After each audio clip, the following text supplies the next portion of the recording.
So yeah. So a couple things are coming up here.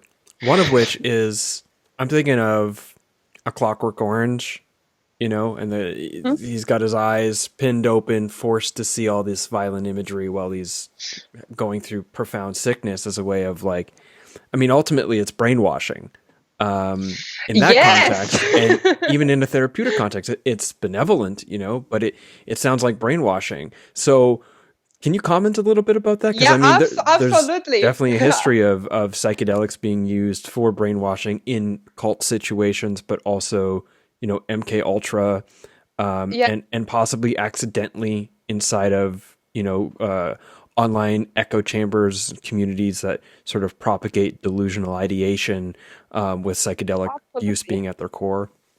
Absolutely, absolutely. And thank you for asking this. Generally, thank you for asking this because this is one of the things that I think the first time I've addressed this was last year at my Breaking Convention presentation, because I've been talking about the potential of using psychedelics in this reconsolidation memory framework for, I would say, over 5 years to today. And not once have I been asked about the Hmm. dangers.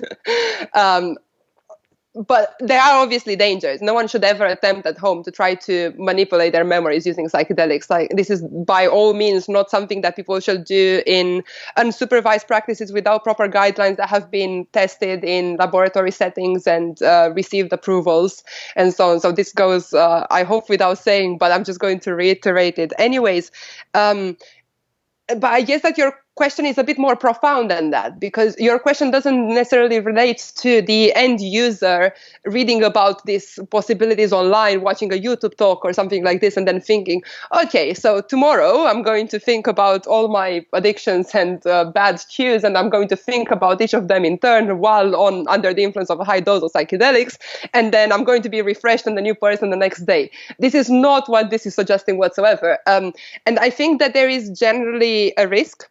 There is generally a risk for using psychedelics for brainwashing, and we have seen it before.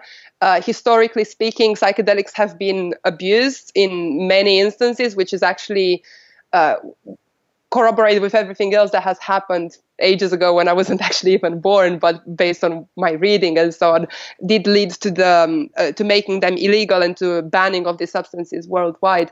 I think there's definitely a risk, and while there is a risk, I do think that it's a risk that is manageable. And what I mean by there is a risk that is manageable is that I think it starts with education. Education of the general public about what psychedelics are, how they are used, what their potential is, and especially how they can affect different people, different healthy people to begin with, in their effects on cognition, their effects on emotions, and so on. And this is education that, if people do have from school level, for example, in an ideal society where psychedelics are decriminalized, destigmatized, and so on, this would be the case. Then these people would be able to make their own informed choices about the context in which psychedelics are being taken.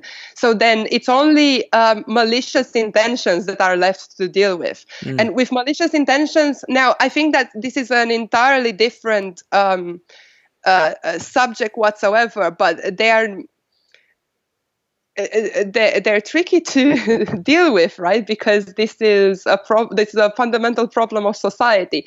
And what's important here is that it's not psychedelics which are the bad agents, is that we need to work as a society to become more coherent, accepting of each other, and less unequal, so we don't actually provide the context for malicious intentions to access substances that could otherwise be used to so much good, Hmm. like psychedelics are, and put them into this context. But yeah, there is definitely a risk. There Hmm. is definitely a risk, and one way to avoid this risk is by, as I said, individual people educating themselves now and then trying to implement a system that teaches others about psychedelics, their use, and their dangers. So yeah, information is potentially the best thing that we can do to prevent any such accidents.